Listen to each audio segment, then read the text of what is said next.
Hi,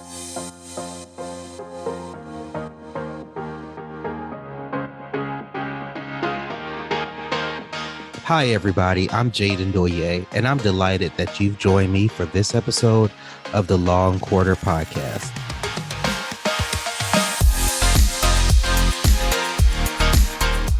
I'm known as the Traveling CPA, and I've dedicated my professional life to helping firm owners reach new heights and catch more flights. I believe that you don't have to be tied to a desk 7 days a week to have a profitable firm. That's why I'm here, bringing ideas and information that can help you create a first-class firm that pays you the salary you deserve and provides you with the lifestyle you desire.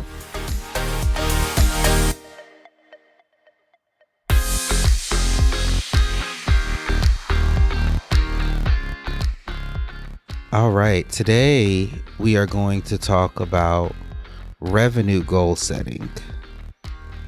Oftentimes when I talk to firm owners, I ask them, how much do you want to make?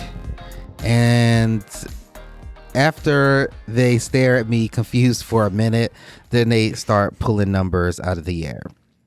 So today we are going to talk about how to set SMART revenue goals.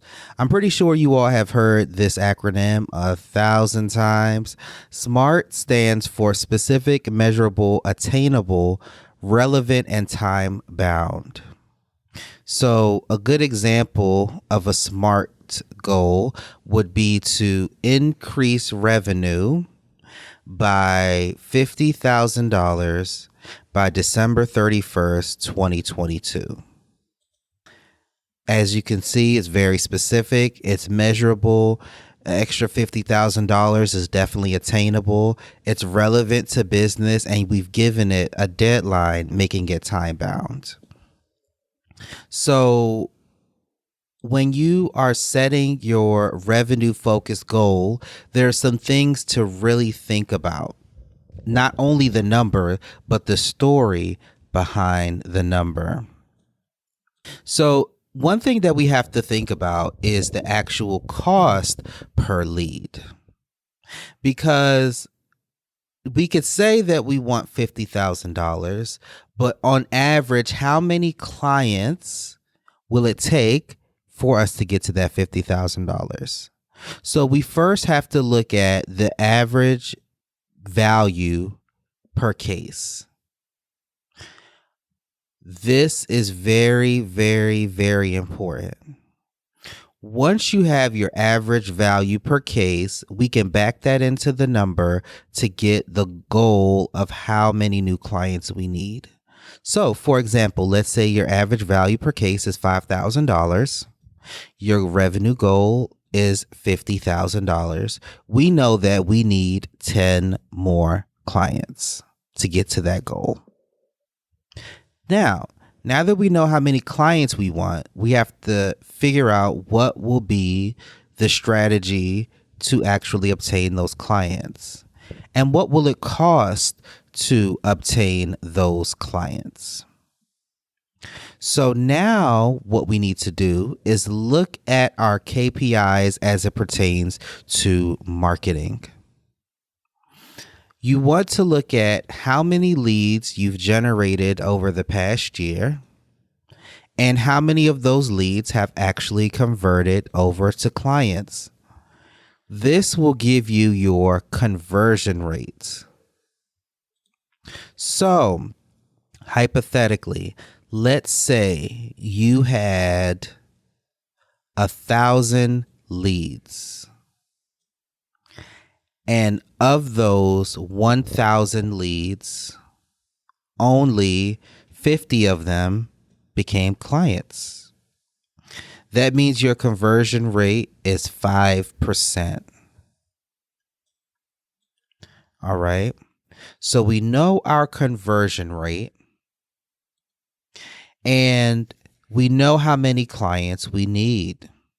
We need 100 clients and our conversion rate is only 5%. So we divide the two numbers. So we divide the clients that we need, in this example 100, and our conversion rate of 5%. So based off of our historical data, we will need 2,000 leads in order to meet this revenue goal. Okay.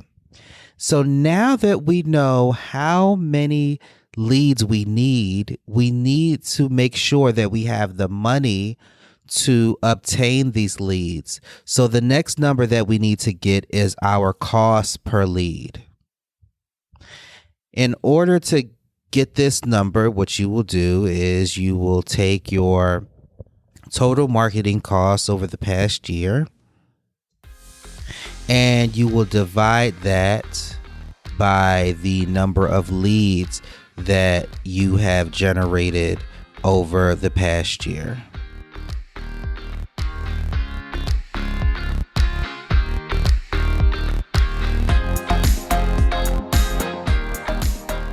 Hey, it's Jaden here, taking a quick break. Thanks for listening this far. I just wanted to let you know about the Law Firm Growth Toolkit I've put together. You can actually download it now at www.lawandquarter.com. This toolkit will provide you with the resources needed to start making strides towards creating the firm of your dreams.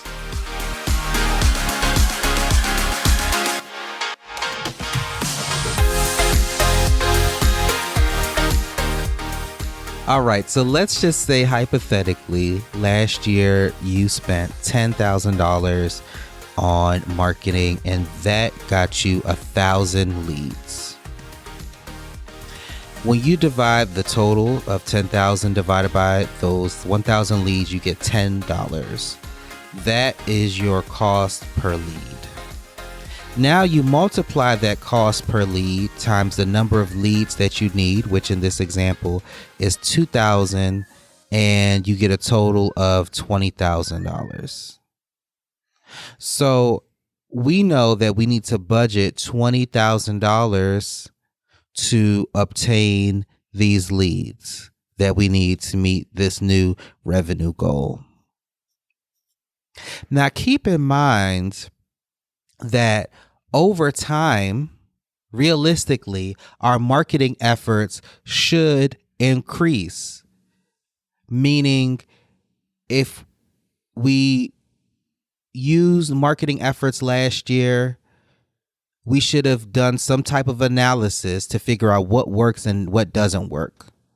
So every year, your cost per lead and your cost per client should actually decrease, because you should analyze to see what are actually converting people over. Sometimes I see lawyers where they do hit this link for a free consultation or join my free webinar. And sometimes that works and sometimes it does not. But you really have to make sure that every new client that comes in, you know where they came from. This will help you in your efforts to ensure that you are not over expending marketing so that you can truly maximize your marketing dollars.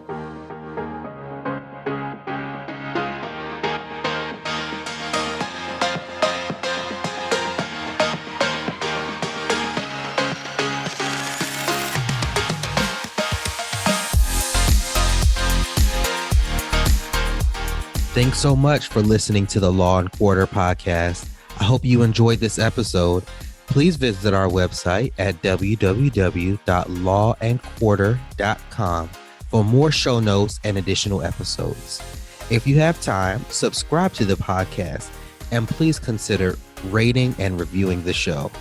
That will help other people find us. Again, thanks for listening. We'll catch you next time on the Law and Quarter podcast.